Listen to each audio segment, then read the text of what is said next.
Chers collègues, la parole est à Monsieur Thierry Braillard.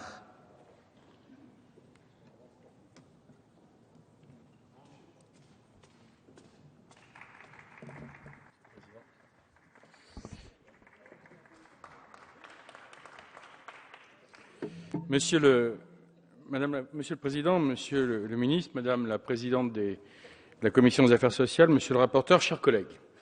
Depuis sa prise de fonction, le gouvernement n'a eu de cesse de lutter sans relâche contre le chômage et j'en profite pour saluer ici son action et lui renouveler tout notre soutien.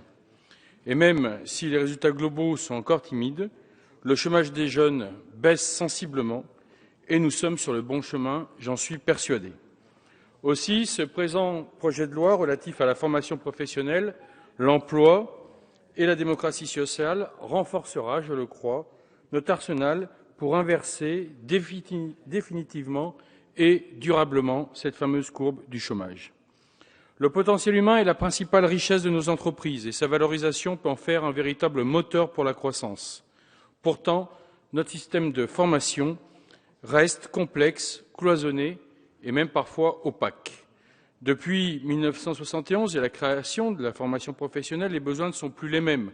Et si de nombreuses réformes ont permis quelques adaptations, aucune réforme globale n'a jamais été entreprise.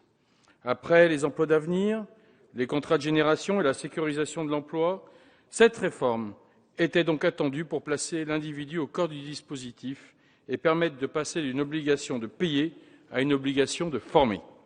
Rappelons déjà que ce projet de loi rapporte le résultat d'une négociation sociale fructueuse ayant débouché sur un accord national interprofessionnel. C'est votre méthode, c'est la bonne méthode.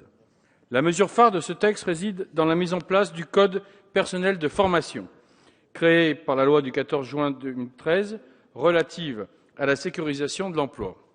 Le compte personnel de formation constitue un outil privilégié dans la réforme de notre système de formation. Ce dispositif permettra enfin à un grand nombre de salariés et de demandeurs d'emploi de mieux se responsabiliser pour mieux se former. Surtout, les nouveaux droits acquis au titre de ce compte seront attachés à la personne et ouverts dès l'entrée dans la vie professionnelle jusqu'au départ en retraite. On est bien loin du DIF, comme nous l'a expliqué très bien notre collègue Robillard tout à l'heure. Ces nouveaux droits acquis seront comptabilisés en or et mobilisés volontairement et librement par la personne titulaire, qu'elle soit salariée ou demandeuse d'emploi. C'est donc un très bon projet qui doit permettre à quiconque de rebondir dans sa vie professionnelle volontairement ou lorsque la fatalité des situations l'impose. Par ailleurs, l'augmentation du plafond à 150 heures, qui représente le minimum horaire pour une formation qualifiante, est une avancée significative que nous saluons également. Sur le fond, les radicaux de gauche ont toujours défendu, ils ne sont pas les seuls, l'idée qu'il fallait instaurer une formation continue effective tout au long de sa vie. Nous pensons même que ce droit doit être d'autant plus élevé que la formation initiale aura été courte. La mise en œuvre du compte personnel de formation est donc une excellente chose. Mais pour que l'offre de formation soit complète, adaptée à la demande, il fallait simplifier son organisation et son financement. Dorénavant, la région prendra un rôle majeur dans le service public régional de la formation professionnelle en l'organisant et en la finançant. Afin de garantir l'accès à la qualification, elle sera désormais compétente vis-à-vis de tous les publics. Son rôle est également intensifié dans l'organisation du service public régional de l'orientation tout au long de la vie, mais aussi dans le cadre de l'apprentissage, avec notamment une compétence exclusive en matière de création des centres de formation d'apprentis. L'apprentissage est en effet un vrai défi à relever, avec le maintien des aides et un fléchage mieux ciblé, avec une part plus importante de la taxe d'apprentissage vers les centres de formation, les choses vont s'améliorer.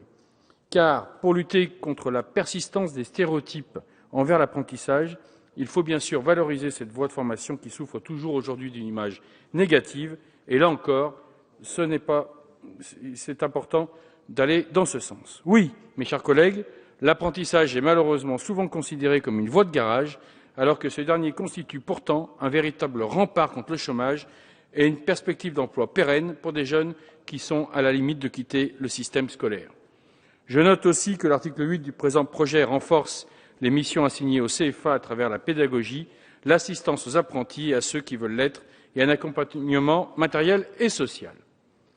Le titre 2 du projet relatif à la démocratie sociale amène de la transparence concernant la représentativité des organisations patronales afin de sécuriser la négociation collective à tous les niveaux, concernant le financement des organisations syndicales et patronales et la création d'un fonds paritaire qui répartira les crédits objectivement, concernant les comptes des comités d'entreprise avec une législation mieux adaptée. Là encore, il fallait le faire. Saluons la volonté de transparence concernant aussi les négociations préélectorales ainsi que le protocole qui est négocié pour les élections des représentants du personnel pour qu'elles se déroulent dans les meilleures conditions possibles. Concernant les comités d'entreprise, j'ai eu l'occasion de dire que les mesures proposées renforcent aussi la légitimité de ces instances sur lesquelles pèse depuis trop longtemps un climat de suspicion. Il était temps d'en finir avec cette réglementation opaque qui prévalait, réglementation propice à une gestion inefficace, dénoncée à maintes reprises par la Cour des comptes et par des rapports parlementaires souvent alarmistes. Il fallait que ce projet de loi soit voté avant la fin du mois, sur demande du gouvernement, et cela sera donc chose faite pour l'efficacité.